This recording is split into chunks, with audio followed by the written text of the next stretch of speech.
bringing this meeting in order to, for the,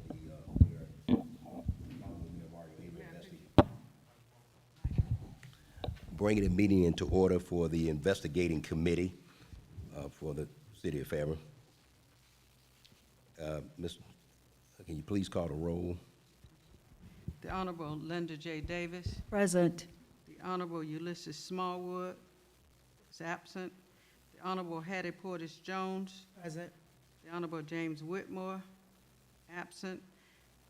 Mayor Mario Avery. Present. Attorney Rory Starkey. Present. Mr. Mayor, you have a quorum. Okay. In this case, members of council, you have before you the adoption of the investigating committee agenda. Can I entertain a motion to approve? So moved. Is there a second? Second. All in favor say aye. Aye. All opposed? That motion carries. First item, go ahead. First item is the approval of the minutes for the meeting of the investigating committee meeting of March 17, 2025 in reference to ethics complaint number 2025-01. Members of council, you have the minutes from the ethics complaint 2025-01 from March the 17th, 2025. Is there a motion to approve? So moved. Second. Motion has been made and properly seconds. All in favor say aye. Aye. All opposed? That motion carries. Next item. Next item is consideration of section 2-35H10 of the ethics ordinance in reference to the ethics complaint number 2025-01. Okay. Pursuant to section 2-35H, paragraph 10 of the City of Fairburn Code of Ethics, the consideration whether a public reprimand should be issued to formally address the dismissed complaint filed by Councilwoman Samantha Hudson against Mayor Pro Tem Alex Heath. Findings: the investigation committee constituted in accordance with section 2-35H of the City of Fairburn Code of Ethics conducted a thorough review of the complaint and associated evidence. During the process, video footage of the February 10th, 2024 City Council meeting was examined, and no evidence was found to support Councilwoman Hudson's assertion that Mayor Pro Tem Heath engaged in a rude, verbally, or physically abusive conduct or criminal behavior as prohibited under section 2-35, paragraph C, section 13. The complaint was dismissed as being insufficient, consistent with section 2-35, paragraph H, section 9 of the Code of Ethics. The question is, was the complaint frivolous? This is what we're here to decide. And we'll go to tab number 4 in this case. At this point, I'm going to read what constitutes a frivolous complaint. General frivolous litigation standards under Georgia law.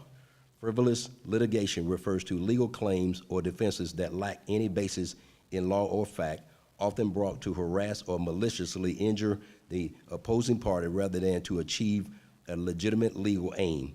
Under Georgia law, a claim or defense is considered frivolous if it is wholly unsupported by fact or law or interposed for improper purposes such as harass, delay, or unnecessarily increase litigation costs. Statutorily authority, Georgia Code 9-15-14, 2024 allows attorney fees where a party asserts a claim, defense, or other positions that is substantially frivolous, substantially groundless, or substantially vexatious. Intent: discourage the abuse of judicial process by imposing financial penalties on those who engage in frivolous litigation.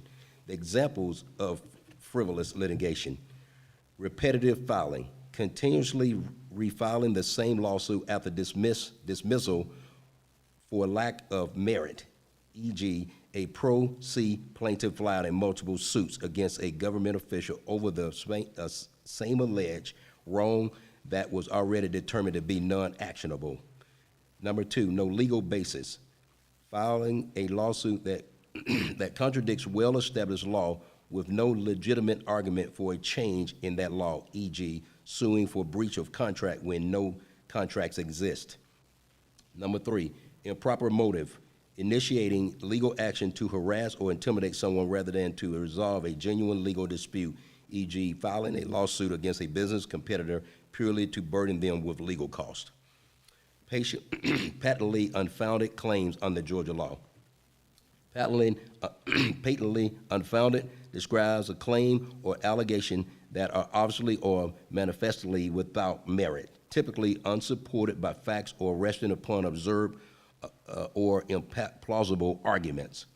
While not explicitly defined in Georgia statutory law, courts generally interpret the term to mean claims so clearly lacking in factual or legal foundation that they require no detailed analysis to dismiss.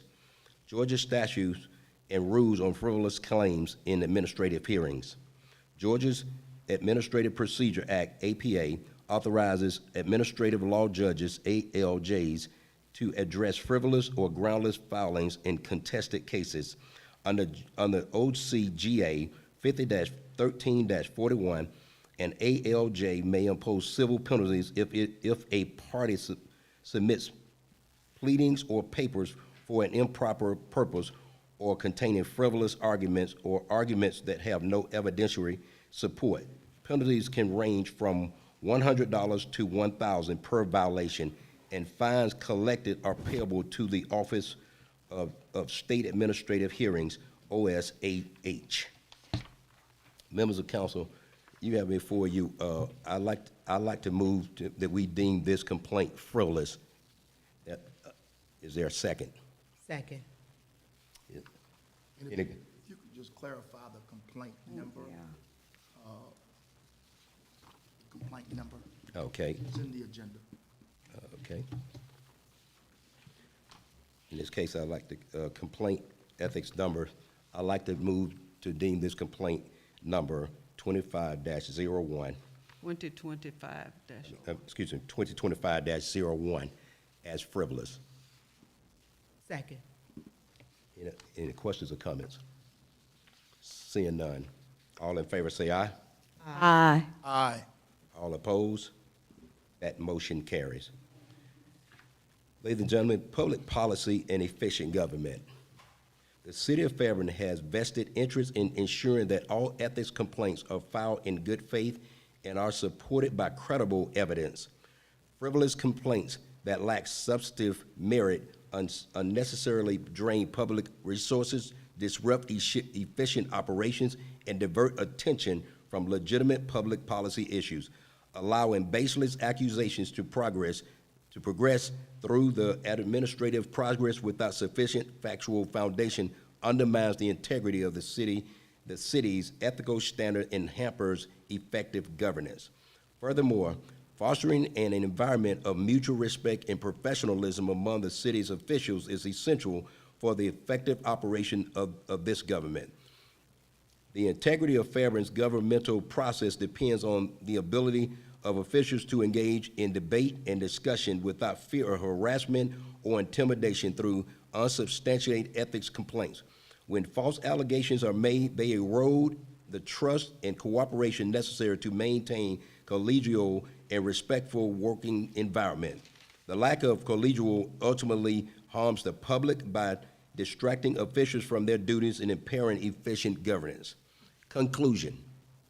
The governing authority of the city of Fairburn hereby issues this public reprimand to caution against the filing of frivolous ethics complaints. Such actions not only undermines the credibility of the city's ethics review process, but threatens to erode public confidence in the integrity and fairness of governmental operations. In accordance with Section 2-35, Paragraph H, Section 10, under the City of Fairburn Code of Ethics, this reprimand is issued as a formal and public resolution condemning the filing of a baseless complaint by Councilwoman Samantha Hudson.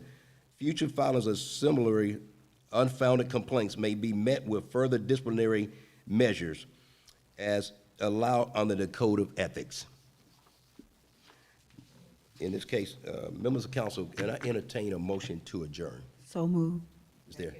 Motion is made, all in second. All in favor, say aye. Aye. Aye. All opposed? That motion carries. Thank you, ladies and gentlemen. Good night.